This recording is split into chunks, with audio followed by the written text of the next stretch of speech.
En nombre del Padre, del Hijo, del Espíritu Santo. Amén. Queridos hermanos, padres, madres, abuelos de los niños, empezamos con una pregunta.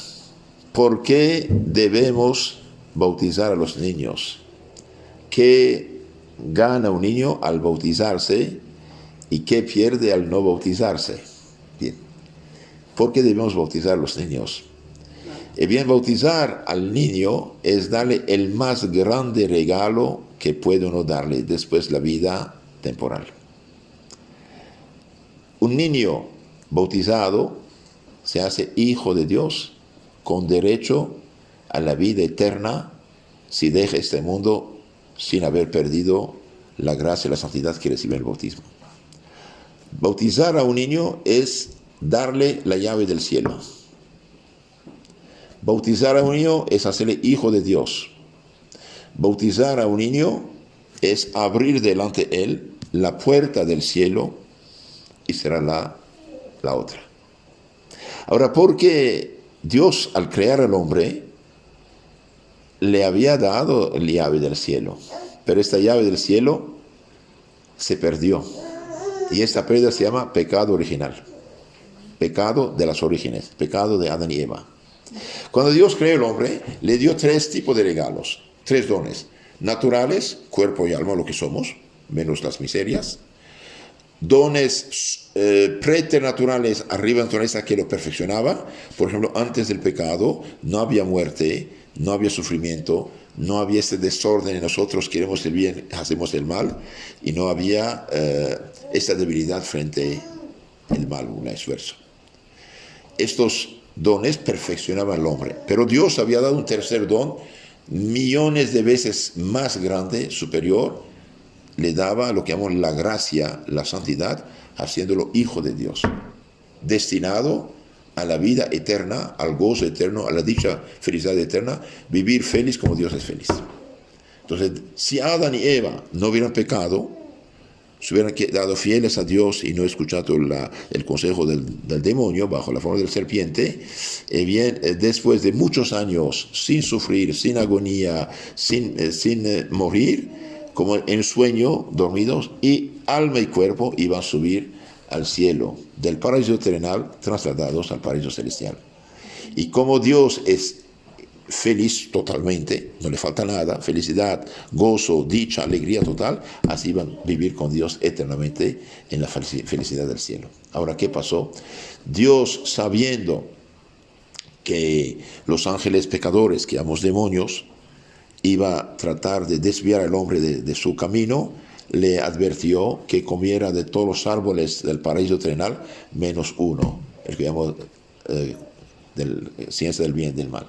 Y por desgracia la serpiente bajo el demonio, bajo el promete, va a engañar, va a tratar de dialogar y finalmente engañarlos diciendo, como no hay problema, no van a morir, sino van a ser como dioses, conociendo el bien y el mal, etc. Al pecar, Adán y Eva perdieron todo menos la naturaleza. No había muerte, hay muerte. No había sufrimiento, mil sufrimientos y penas, dolores. Había perfecto orden, equilibrio, armonía entre alma y cuerpo. Ahora queremos el bien y después de un tiempo regresamos a lo malo. Estamos tentados, estamos en la del mal y débiles frente al esfuerzo. Esto ok, pero algo peor. El pecado de Adán y Eva nos cerró delante de nosotros la puerta del cielo. Esta puerta del cielo abierta, fue cerrada, perdimos lo que llamamos la gracia. La gracia es un don divino que nos hace hijo de Dios. Como la luz en la lámpara ilumina, si no estamos en las tinieblas, como el alma en el cuerpo anima, da vida, si no es un cadáver, así la gracia anima el alma. Un alma sin la gracia, sin la santidad, es como un cuerpo sin alma, un cadáver pudre. Un alma sin la gracia es como un foco sin electricidad. Estamos en las tinieblas. Entonces se perdió la gracia, la santidad, el derecho al cielo. Y Dios hubiera podido castigar al hombre y ya, pero no. Dios en su misericordia tuvo piedad de esta criatura y prometió un Salvador que va a rescatar a los hombres, exactamente Jesús, otra vez abrir la puerta del cielo y hacerlos otra vez hijos de Dios, dándoles esta llave del cielo que llamamos la gracia. Digo llave para que entiendan, ¿sí?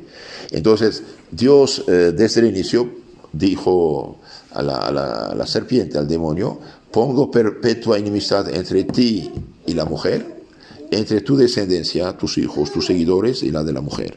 La mujer va a aplastarte la cabeza y tú vas a picar, morder su talón. Entonces la humanidad, por desgracia, desde esta fecha, está dividida en dos. El linaje de la serpiente son los malos, los que no quieren el camino de Dios, los que se pierden, y los otros son los que quieren salvarse. Ahora, el pecador de hoy puede ser santo mañana. Por ejemplo, Santo Agustín, antes de ser santo, fue un pecador, un hereje, unión libre, todas las cosas. Después de bautizarse ya adulto y convertirse, hizo uno de los más grandes santos de la iglesia. Entonces, ahora, Dios prometió un Salvador. Este Salvador es ¿quién? Es Jesucristo. Y de Adán y Eva hasta Jesucristo pasó bastante tiempo. No sabemos cuánto, pero bastante tiempo. Los hombres van a olvidarse del Dios verdadero y el demonio va a intervenir para fabricar religiones falsas, divinizando supuestamente las pasiones. En el paganismo, por ejemplo, cada vicio tenía su dios. Cada vicio. Por ejemplo, había el dios de los ladrones, Mercurio; el dios de los borrachos, Bacchus; la diosa de la prostitución, Venus; el dios de la guerra, Huitzilopochtli en México, Marzo en Roma. Entonces cada vicio tenía sus dios, y los demonios se intervenían al punto que enseñaron a unos pueblos, por desgracia, a hacer fechorías peores todavía, al punto de pedir sacrificios de niños y de hombres y sacrificarlos y hacer comer su carne. Pero Dios, en su misericordia, no abandonó al hombre, preparó un pueblo destinado a preparar la vida de Cristo. Y este pueblo destinado a recibir el Cristo, preparar, fue Abraham, Isaac, Jacob. Abraham es más o menos 1800 antes de Cristo. Entre 2000 y 1800 antes de Cristo. Abraham va a tener un hijo, Isaac. Isaac va a tener 2 hijos, Jacob. Jacob va a tener 12 hijos, y esos 12 hijos van a formar lo que llamamos las 12 tribus de Israel. Uno de ellos fue vendido, José, hijo de Jacob, fue vendido, conoce poco por la película, supongo. José, hijo de Jacob, fue vendido por sus hermanos por envidia, pero este hermano vendido por envidia era figura de Cristo, fíjate, figura de Cristo. Representaba lo que Cristo iba a hacer más tarde, ¿no?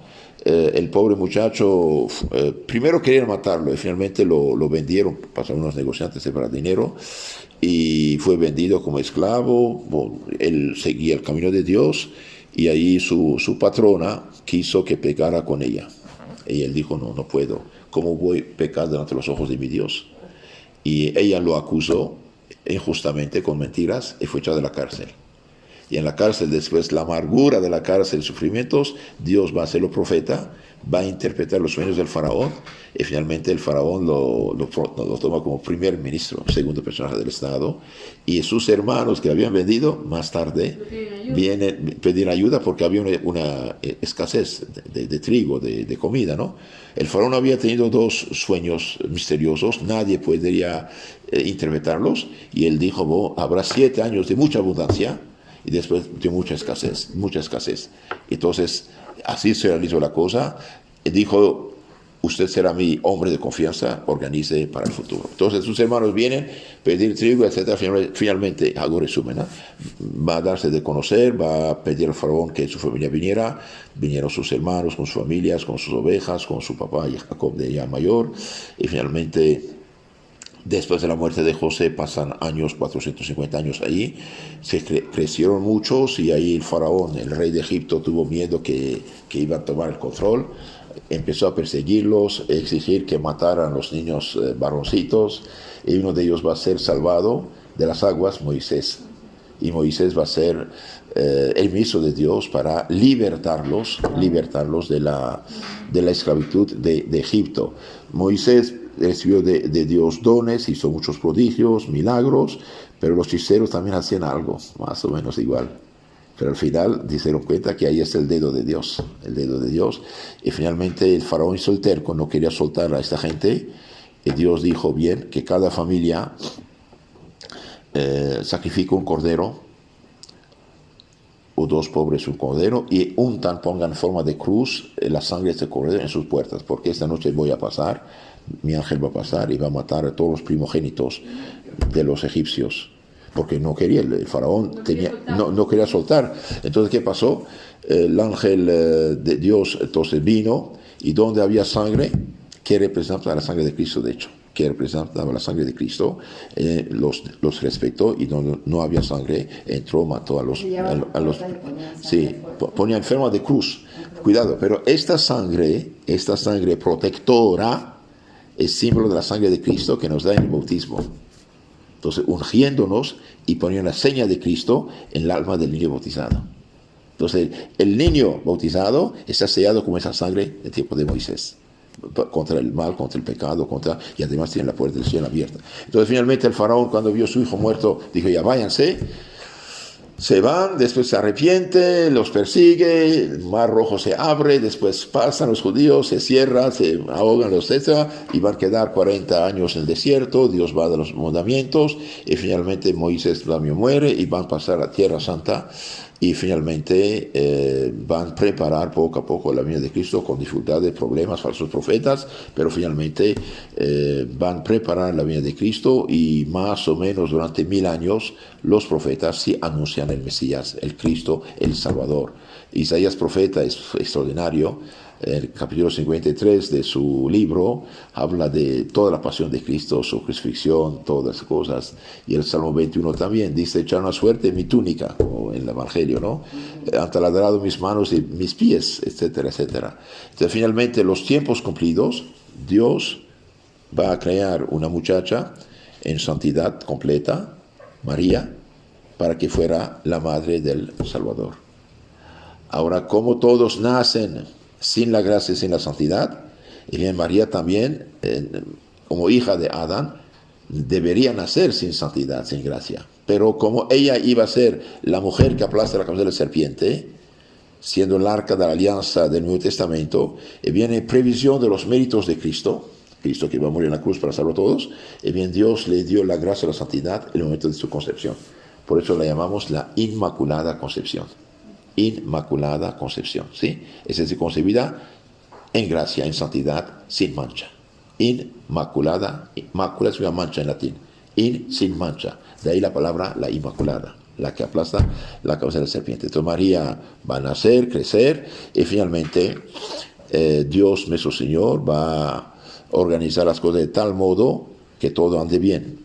Van a darla como novia, como prometida a San José. ¿Por qué? Porque si hubiera concebido milagrosamente Cristo sin ser prometida a un hombre, hubieran dicho que es una muchacha perdida, que así. Entonces, ¿qué hizo? Ella prometida a San José, sin vivir con él, con todo respeto y castidad, pureza, bien recibe el anuncio del ángel. Dios manda a su ángel, San Gabriel, que le dice, Dios te manda un saludo, María. Dios te salve, María, ¿sí? Llena de gracia. El Señor es contigo. Bendita eres entre las mujeres y bendito el fruto de tu vientre. Va a tener un hijo, le pondrá por nombre Jesús. Entonces el ángel anuncia a María, y María dice, ¿cómo eso? Yo no conozco varón. Ella sabe que un hijo es fruto de padre y madre. Y ahí el ángel dice, el Espíritu Santo de Dios bajará sobre ti, el amor divino vendrá sobre ti, milagrosamente concebirás un hijo, y le darás por nombre Jesús, que significa Dios Salvador. Jesús significa Dios Salvador.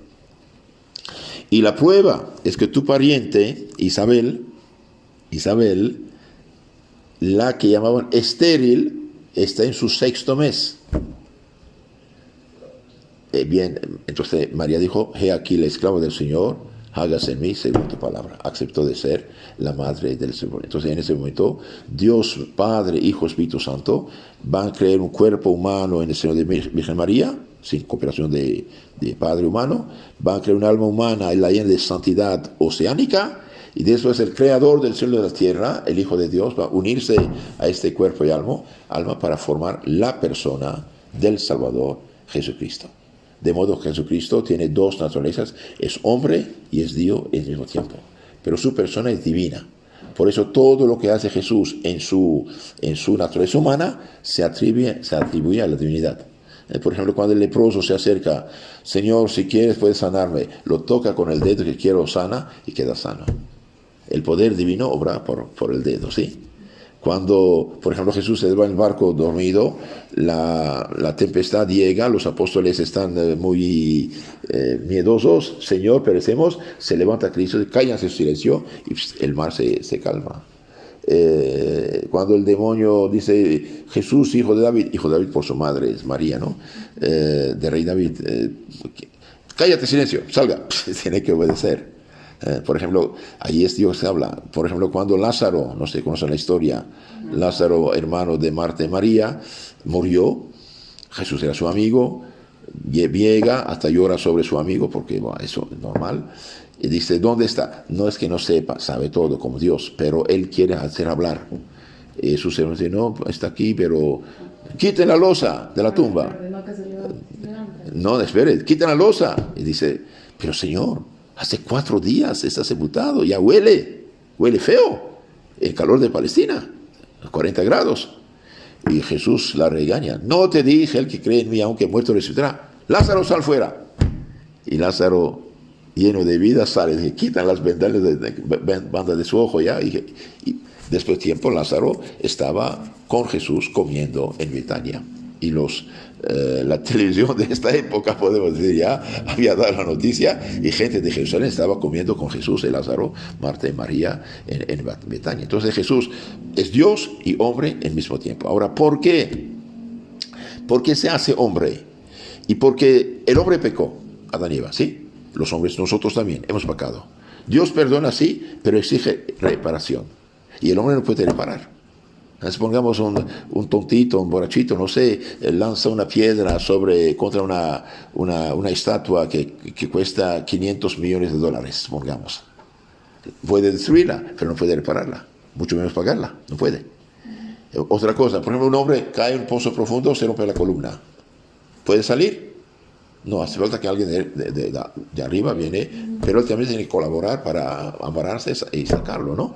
Entonces, el hombre pecó. El demonio tomó, de cierto modo, el control, tiene poder sobre el hombre y lo lleva a la miseria. Dios quiere salvarlo, pero ¿cómo va a salvarlo? Entonces Dios se hace hombre. Solo Dios puede hacer esas cosas. Se hace hombre, y como hombre Jesús, como Jesús, va a cargar con todos nuestros pecados, como si Él hubiera pecado, como por ejemplo cuando estaba en Getsemaní, ha visto todos los pecados de toda la humanidad como aguas negras venir sobre Él. Y Él quiso ser nuestro fiador, como si Él hubiera pecado, el que es inocente Cordero de Dios, y bien expiar esos pecados. Expiar. Entonces Cristo va a merecernos el perdón, la expiación, el perdón de sus pecados, en su agonía, en su vía crucis, en la crucifixión, en su muerte. Globalmente Jesús va a merecer la salvación para todos los hombres. ¿Por qué? Porque Jesús, siendo Dios, veía y conocía cada hombre, cada ser humano, con todos sus pecados. Él quiso cargar con sus pecados y clavarlos en la cruz y merecer el perdón, la misericordia, la salvación para los hombres. Ahora, esa salvación globalmente merecida en el Calvario, ¿sí? El Viernes Santo, ¿cómo llega a cada uno de nosotros? Bien, llega a nosotros en la iglesia mediante los 7 sacramentos. Y el primero de todos es el bautismo. Es el bautismo. Entonces, al bautizar a un niño es lavar su alma del pecado original y comunicarle la vida divina, abrir delante de él la puerta del cielo, hacerlo hijo de Dios. Es un niño, muere bautizado, sin uso de razón, y bien va derecho al cielo. Si un niño muere sin bautismo, bien, no irá al cielo. ¿Qué dice Cristo? El que no renace del agua no entra en el reino de los cielos. Por eso los padres tienen una grandísima responsabilidad en bautizar a sus hijos cuanto antes. Mire, por ejemplo, lo que dice la Iglesia Católica en su derecho, es derecho canónico. Derechos son las leyes de la Iglesia. Miren, eso es importante. Miren primero veamos lo que dice Cristo, después lo que dice la Iglesia, que es Cristo continuado. La Iglesia, una Santa Católica Apostólica, la Iglesia de Cristo, la legítima, es la administradora de la salvación de Cristo a las almas. Primero, ¿qué dice Cristo acerca del bautismo? Bien, el que hace bautizar a sus hijos obedece a la voz de nuestro Señor Jesucristo, quien manda enseñar y bautizar a todas las gentes en el nombre del Padre, del Hijo y del Espíritu Santo. Dijo a los apóstoles: prediquen, bauticen todas las naciones en el nombre del Padre, del Hijo, del Espíritu Santo. Bien, esto está en San Mateo 28, 19 y San Marcos 16, 16. En verdad te digo, cuando dice en verdad, de verdad, insiste. En verdad, de verdad te digo, quien no renace, volver a nacer del agua y del Espíritu, no puede entrar en el reino de los cielos. Quien no renace por el bautismo, no purifica, santifica del agua y del Espíritu Santo, no puede entrar en el reino de los cielos. Ahora, cuando el sacerdote derrama agua sobre la cabeza o lo pone en el agua, no importa, con tal que hay agua en las palabras, bien, el agua, como el agua purifica, así el bautismo purifica el alma. Si la persona bautizada es niño, lo purifica del pecado original, lo hace hijo de Dios, lo elimina. Si es un adulto, ¿no? Por ejemplo, una persona, póngale de 80 años, que pasó por todas las miserias, crímenes del mundo, arrepentido, bien, el bautismo va no solo borrar el pecado original, también todos los pecados que hizo. Si esta persona muere, va a irse al cielo. Leí en un libro que había en África un anciano, lo bautizaron, y de 80 años. Después poco se enfermó, unos años se enfermó, y le preguntó a un amigo: don Pedro, ¿qué edad tienes? Digo, 2 años. ¿Cómo 2 años? Tan canoso. Sí, pero hace 2 años yo fui bautizado, dice. Entonces el bautismo en el niño le devuelve la gracia y la santidad, lo hace hijo de Dios, con derecho al cielo, y el adulto borra todo el pecado. Entonces cuando el sacerdote derrama el agua sobre la cabeza, como el agua lava, purifica, ¿no? Nos lavamos la cara, y bien así, por dentro, Dios, Padre, Hijo, Espíritu Santo, purifica esa alma de todo pecado, personal o original. Ahora, unos dicen: pero ¿qué culpa tiene un niño? Ni sabe hablar. Es verdad, el niño no tiene culpa. La culpa es heredada. Por ejemplo, si mi padre es rico, pierde su fortuna, todo su dinero, yo al nacer no tengo culpa, no sabemos, pero nazco pobre, con la deuda de mi padre. Lo mismo, el niño en sí no tiene culpa personal, pero nace como hijo de Adán despojado, despojado. Entonces Cristo dice: el que no renace, vuelve a nacer del agua y del Espíritu, no puede entrar al reino de los cielos. Es San Juan 3:5. Y cuando dijo esto a un sabio judío llamado Nicodemos dice: pero Señor, ¿cómo puedo entrar en ser mi madre ya viejo? No es esto, era nacer espiritualmente, nacer como hijo de Dios por el bautismo. Entonces, la salvación que Cristo mereció en la cruz por Adán y todos sus hijos, chicos y grandes, se comunica a nuestra alma mediante 7 canales. El primero de todos es el bautismo. ¿Qué dice más? Cristo aquí no hace de distinción entre niños y adultos. Habla de todo ser humano. Así como un niño que se registra recibe la nacionalidad y la herencia de sus padres, así el niño que se bautiza en la fe de sus padres, en la fe de la iglesia. El niño enfermo se medica y sana. Así pasa con el bautismo, que borra el pecado original, que es un pecado heredado. No es de él, heredado.